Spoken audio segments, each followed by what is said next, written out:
You're listening to Underground USA News. Wednesday, September 3, 2025, President Trump has announced plans to deploy the National Guard to Chicago and Baltimore, cities he describes as plagued by rampant crime, signaling a bold federal intervention to restore law and order in Democrat-run urban centers. The move, which follows similar deployments in Washington, D.C. and Los Angeles, has sparked fierce opposition from Democrat leaders like Illinois Governor J.B. Pritzker and Maryland Governor Wes Moore, who argue it's an overreach of federal power and an attempt to politicize the military. Critics, including Chicago Mayor Brandon Johnson, claim local crime rates, such as murders down 31% in Chicago, show progress without federal troops, while supporters argue the intervention is necessary to curb persistent violence. This escalation highlights Trump's commitment to a hardline stance on crime, even as it risks legal and political showdowns with state leaders. The U.S. military conducted a lethal strike on September 2nd against a Venezuelan drug vessel operated by the Tren de Aragua gang in the southern Caribbean, killing 11 suspected traffickers.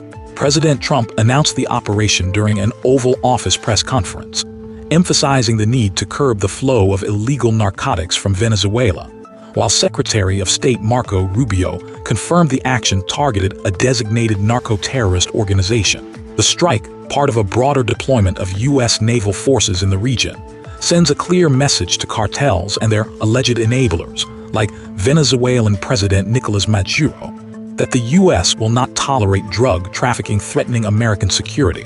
Critics may argue this escalates tensions, but supporters see it as a necessary stand against criminal networks exploiting international waters. U.S. law enforcement achieved a historic milestone in the fight against the opioid crisis, announcing the largest ever seizure of chemical precursors for fentanyl and methamphetamine, sourced from China, during a September 3rd operation in Houston, Texas.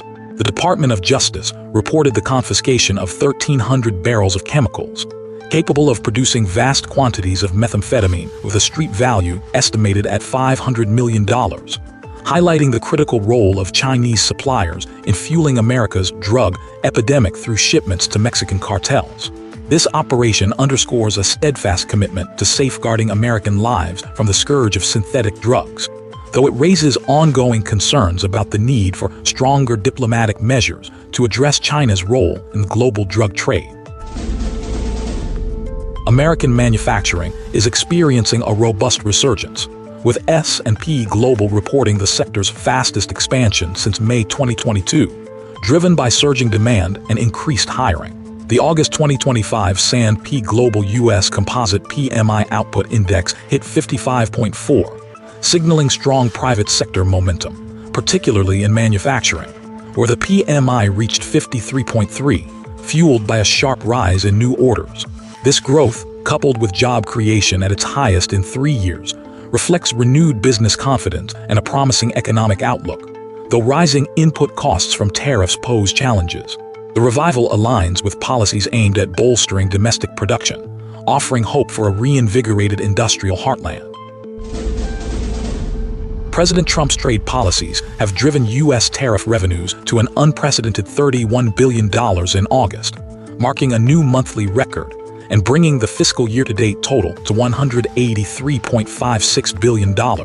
Treasury Secretary Scott Bessent announced the milestone, emphasizing the administration's success in addressing the financial disarray inherited from previous leadership. The tariffs, aimed at correcting decades of unfair trade practices, are projected to potentially exceed $500 billion annually, bolstering federal coffers and narrowing the trade deficit, which dropped to $87.6 billion in April. While critics warn of inflationary risks, supporters argue these levies protect American industries and workers, fostering a stronger, self-reliant economy.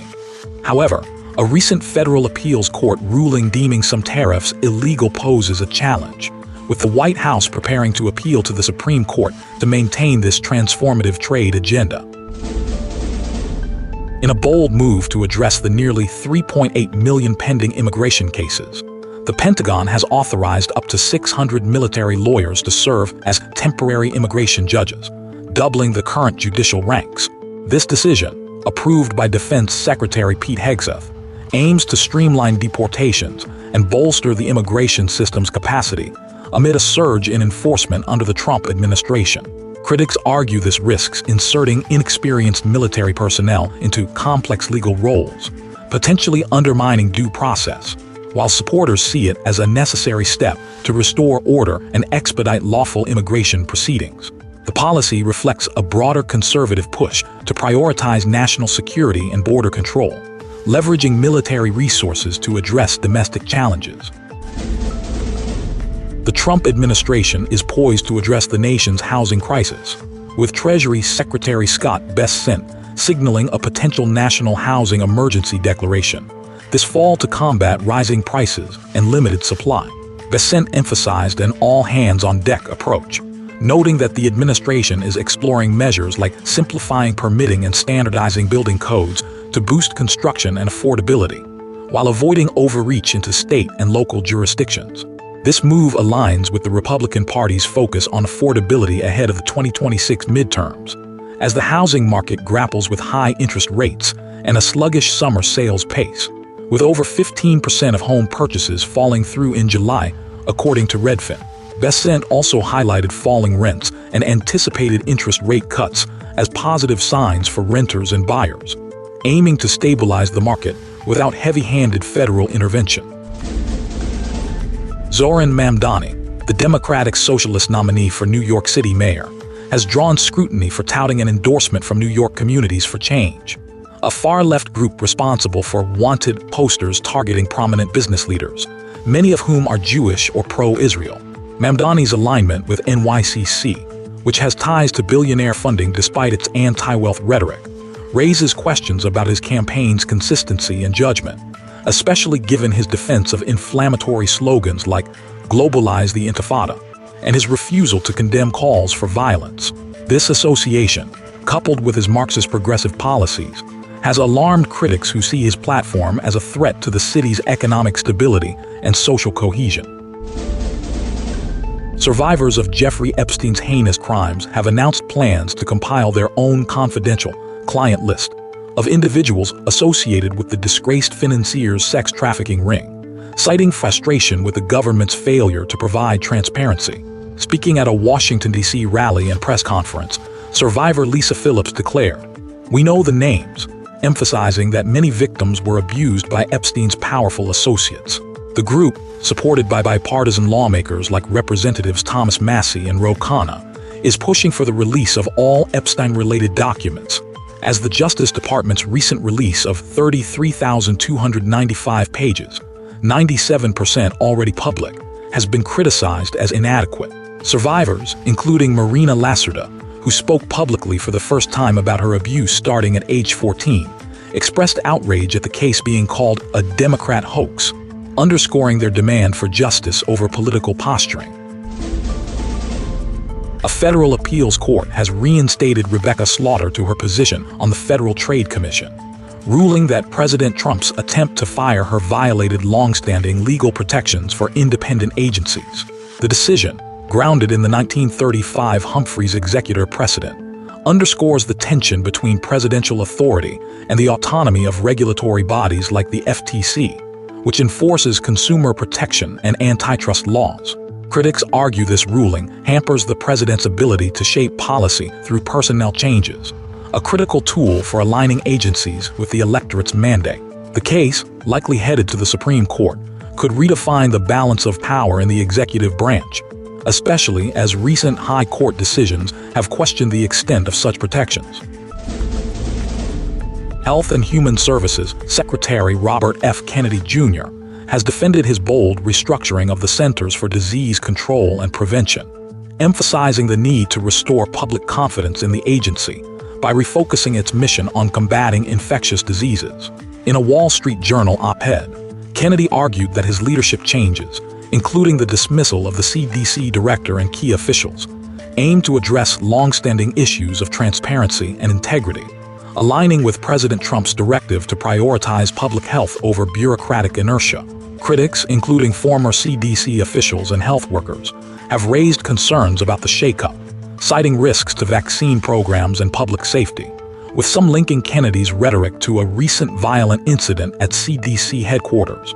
However, Kennedy's supporters argue that his reforms are a necessary response to public skepticism about federal health agencies and big pharma collusion-based corruption, pushing for innovation, transparency, and accountability to ensure a healthier America.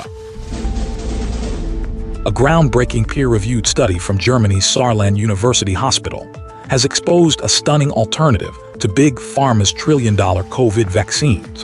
A $10 over-the-counter nasal spray, escalation, commonly used for allergies, may effectively block COVID infection, while pharmaceutical giants reaped massive profits pushing experimental mRNA shots, often under coercive mandates that sideline dissenting voices. This affordable, decades-old remedy showed promising results in a Phase 2 clinical trial conducted between March 2023 and July 2024. The study, published in JAMA Internal Medicine, involved 450 healthy adults, with 227 receiving escalation 3 times daily, suggesting a simple, accessible solution was overlooked in favor of costly, unproven injections. This revelation raises serious questions about the priorities of the medical establishment and its ties to corporate interests, leaving conservatives skeptical of centralized health narratives. The U.S. Department of Justice has filed a lawsuit against Illinois Governor J.B. Pritzker and several state university systems, arguing that laws granting in-state tuition and financial aid to illegal immigrants violate federal law and the Constitution's Supremacy Clause. The complaint, lodged in the Southern District of Illinois, targets measures like the 2003 Acevedo Bill and the 2019 RISE Act, which allow illegal immigrants meeting certain criteria to access discounted tuition and state-funded scholarships, benefits not equally extended to out-of-state U.S. citizens. Attorney General Pam Bondi emphasized that such policies unfairly prioritize illegal aliens over American citizens, incentivizing further illegal immigration at taxpayers' expense.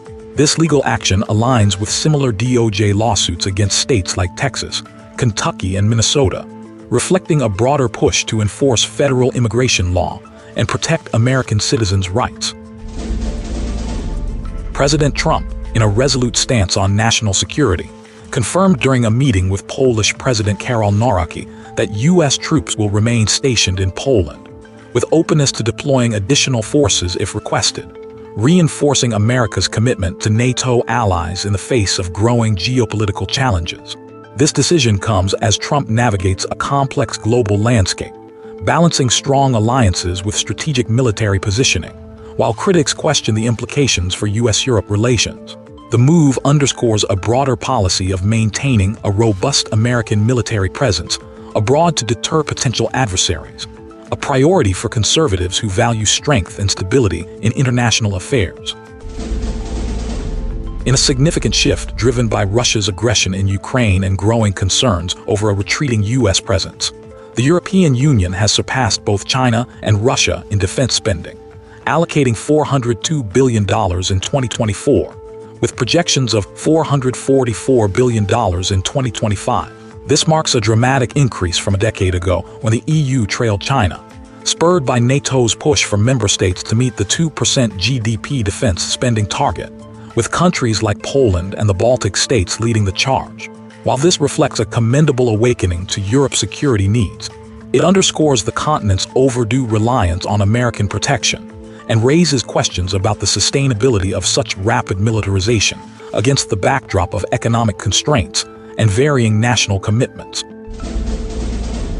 Israeli Prime Minister Benjamin Netanyahu is reportedly contemplating annexing parts of the West Bank, a move seen as a response to increasing anti-Israel sentiment from European nations like France, the UK, and Canada, which plan to recognize a Palestinian state at the upcoming UN Assembly. This consideration aligns with hardline voices in his coalition, such as Finance Minister Bezalel Smotrich, who view the incoming Trump administration as an opportunity to expand Israeli sovereignty over the region, home to 3 million Palestinians. Critics argue this could escalate tensions and undermine peace prospects, while supporters see it as a bold assertion of Israel's historical claims against diplomatic pressures. The plan follows reports of Israel's prior moves toward annexing Gaza, raising concerns about regional stability and international law violations. The global rollout of digital IDs and central bank digital currencies is accelerating, sparking concerns about unprecedented surveillance and control over individual freedoms. Reports highlight a coordinated effort by international bodies like the United Nations and the Bank for International Settlements to integrate biometric-based digital IDs with CBDCs, creating a system where financial transactions are tied directly to one's biological identity. Critics warn this could transform money into a tool of compliance, enabling governments and unelected organizations to monitor and potentially restrict personal spending based on behavior or status. Programs like Sam Altman's WorldCoin and the UN's Building Blocks initiative, which require iris scans for access to services, exemplify this trend, raising red flags about the erosion of privacy and autonomy in the name of financial inclusion. You're listening to Underground USA News,